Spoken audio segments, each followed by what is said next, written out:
अस्सलाम वालेकुम पाकिस्तान। उम्मीद है आप सब खैरियत से होंगे। कल ईरान ने एक शरारत की, उसमें 2 मासूम बच्चों की शहादतें हुई। ईरान ने बहरहाल मौका फराहम कर दिया। ईरान की एक हिस्ट्री है इस खित्ते में अमन व अमान तबाह करने की। सबसे पहले इराक ईरान वॉर। आप लोग समझते हैं कि ईरान इज़राइल के और अमेरिका के ख़िलाफ़ है। अपनी दिमाग की बत्तियां खोल के रखें। ईरान को तमाम तर असला अमेरिका इज़राइल की मदद से पहुंचाता रहा उस जंग के दौरान। आज भी इज़राइल और ईरान के दौरान वफूद का तबादला होता है और एक ही पेज पर हैं दोनों। ईरान को अमेरिका इस्तेमाल करता है किसी भी मुल्क की तबाही के लिए। इराक, इसके बाद लीबिया, इसके बाद शाम, फिर यमन, इधर सब तमाम शरारतें ईरान की हैं। इससे पहले लिबनान की हालत, लिबनान बहुत तरक्की करता हुआ एक था। 2000 में जो इलेक्शन हुए वहाँ पर एक मखसूस हिस्से में हज़बुल्लाह का बड़ा ज़ोर है। 2 हिस्सों में डिवाइडेड है लिबनान। और 2000 के इलेक्शन, आई थिंक 2000 के इलेक्शन में हज़बुल्लाह ने सिर्फ 1 सीट जीती थी उधर से।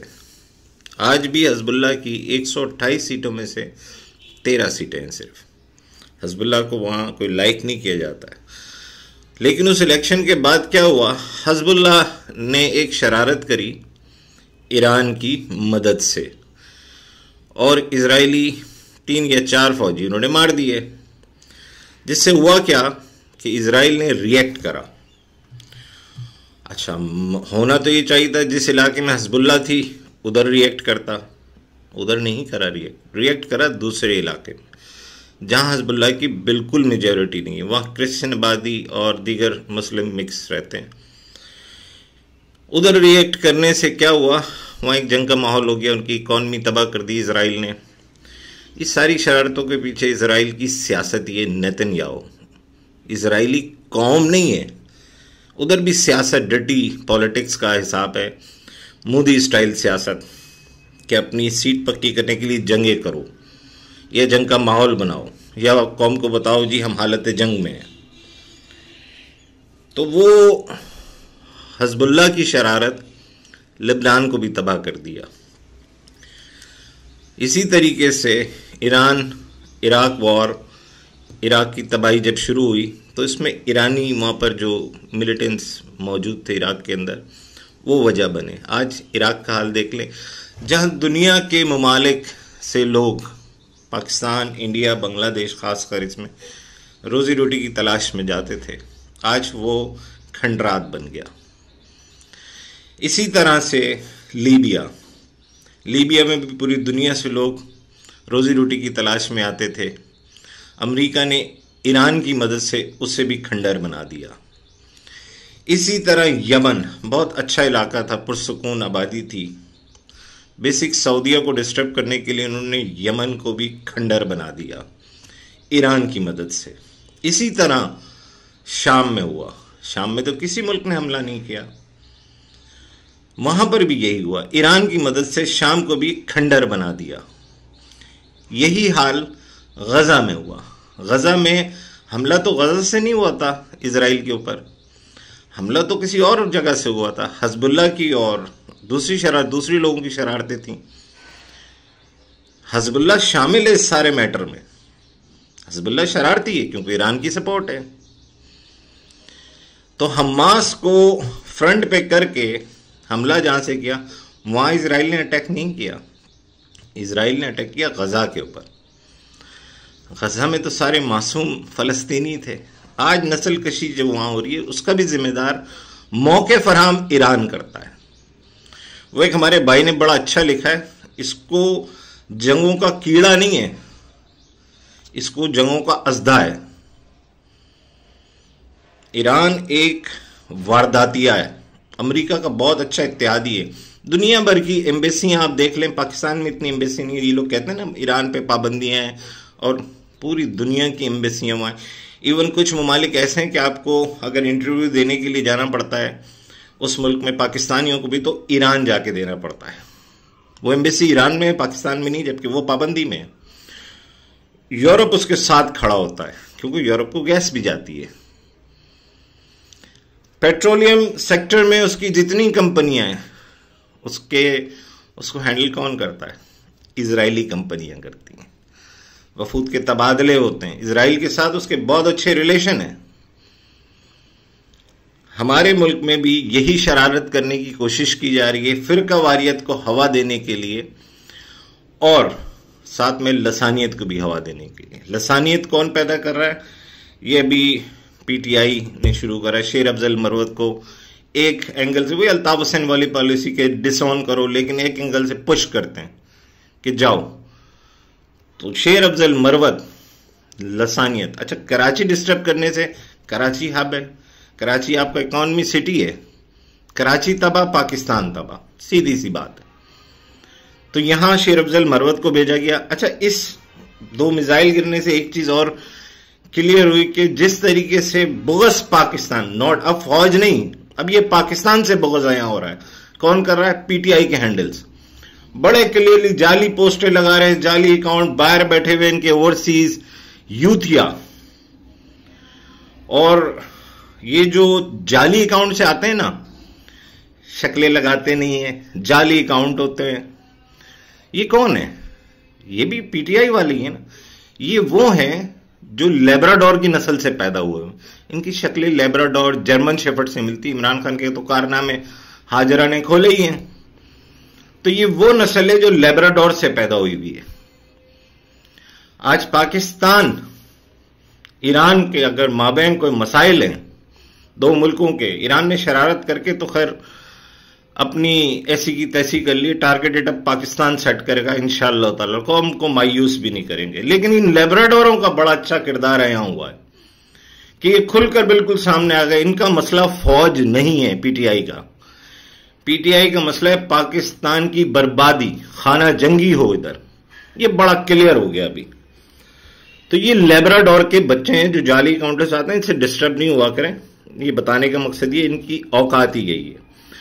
जब इनका ये महात्मा, जिसको ये भगवान मानते हैं, इमरान नियाजी को, ईरान में बैठकर जब बोल रहा था कि हमारे मुल्क से दहशतगर्दी ईरान में होती है, तो ये वो वाला नहीं था जो नवाज शरीफ पे आप क्लेम करते हैं, जो वो कारगिल पे बोलकर आया था।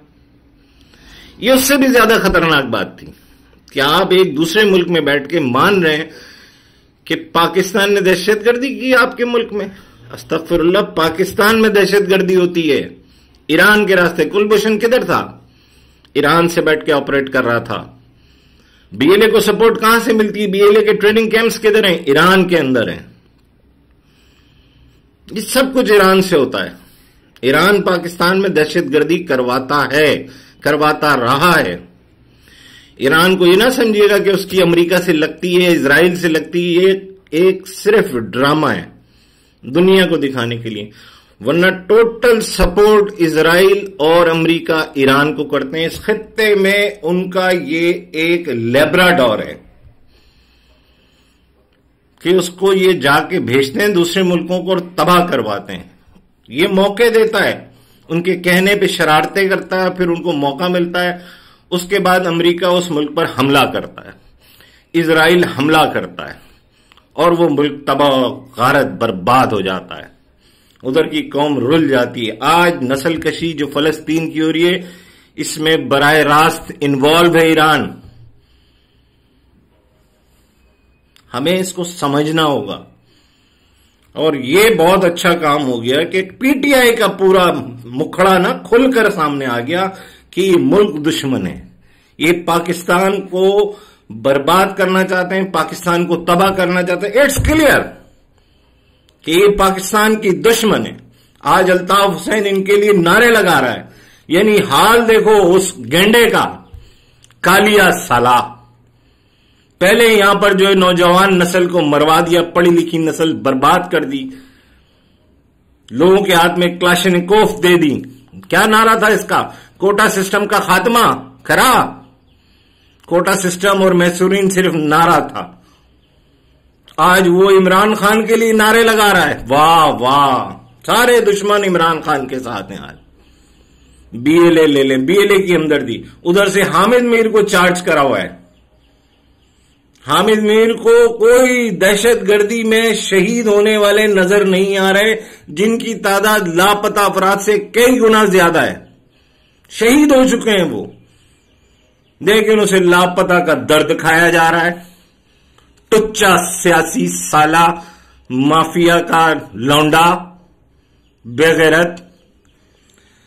तो ये पाकिस्तान की सियासत में जो है ना सबसे गंदी घटिया वायरस है यूथिया। अच्छा, इसमें एक होता है ना, 20 साल मैंने पहले भी कहा, ये एक तो बगैर बिस्मिल्लाह के हैं,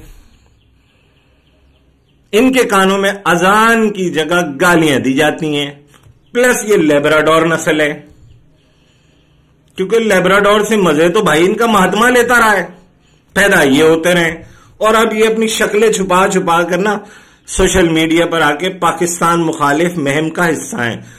जिनकी शक्लें आया है वो भी पाकिस्तान मुखालिफ मुहिम का हिस्सा है, मुल्क से बाहर बैठे में सब साले यूथिया हैं। इनको शर्म नहीं आती। ये कोविड से भी ज्यादा खतरनाक वायरस है। बाकी हम इंशाल्लाह जवाब जरूर देंगे, और ऐसा जवाब देंगे कि ईरान की नस्लें याद करेंगी इंशाअल्लाह ताला। हमने बहुत उम्मा की अम्मा बनने की कोशिश भी करी, और हमने मुसलमान करके अपने आप को रोक के रखा। पुरअमन रहने की भरपूर कोशिश हम करते हैं, कर रहे हैं और करते रहेंगे। हम दहशतगर्दी के खिलाफ हैं। सबसे ज्यादा दहशतगर्दी से मुतासर तो पाकिस्तान है। दहशतगर्दी कहां से होती है? ईरान से, पाकिस्तान के अंदर होती है। इंडिया उसको सपोर्ट करता है, पाकिस्तान में दहशतगर्दी करवाता है। उधर से अफगानिस्तान से पाकिस्तान में दहशतगर्दी होती है।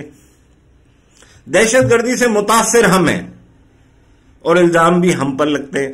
और हमारे जो ये रहनुमा सो कॉल्ड जो जाकर बोलते हैं हाँ ऐसा है, इस बेगैरत को कोई पूछे, इमरान नियाजी को, कि तूने कैसे तस्लीम किया कि पाकिस्तान से दहशतगर्दी हो रही है? तूने वहां ये मुद्दा उठाया था कुलभूषण वाला, कि वहां से बीएलए वाला, उनसे बात की थी? सबको जो है वो पाकिस्तान से पता नहीं क्या खार है, मुझे नहीं पता है। लेकिन बहरहाल ये बात है कि अब पीटीआई खुलकर सामने आ गई। ये सारा एक बहुत बड़ा गेम है, और इसमें इजराइल, अमेरिका, ये सब शामिल है। इंडिया, ईरान ने वही इनका लेब्राडोर बनकर पाकिस्तान में घुसने की कोशिश कर रहा है, पाकिस्तान में फिरका वारियत को हवा देने की कोशिश कर रहा है। संभल के रहिएगा पाकिस्तानियों। अब हमारा मुकाबला जो है ऐसे दुश्मन से है जो बहुत ही कमीना है, बहुत ही मुनाफिक है। इंशाल्लाह पाकिस्तान अपना हिसाब जरूर पूरा करेगा। पाकिस्तान जिंदाबाद। पूरी कौम अपनी फौज के साथ है, अपनी अफवाज पाकिस्तान के साथ शाना बशाना खड़ी है, और हम अपनी फौज को मायूस नहीं करेंगे, चाहे हमें शहादतें देना पड़े या कुछ भी देना पड़े। हमें अपने मुल्क पाकिस्तान की हिफाजत हर हाल में करनी है, आइंदा नस्लों के लिए करनी है। हम अपनी अफवाज पाकिस्तान के शाना बशाना है। हमें अपनी फौज पर मुकम्मल भरोसा है। इंशाअल्लाह पाकिस्तान को कुछ नहीं होगा। पाकिस्तान जिंदाबाद।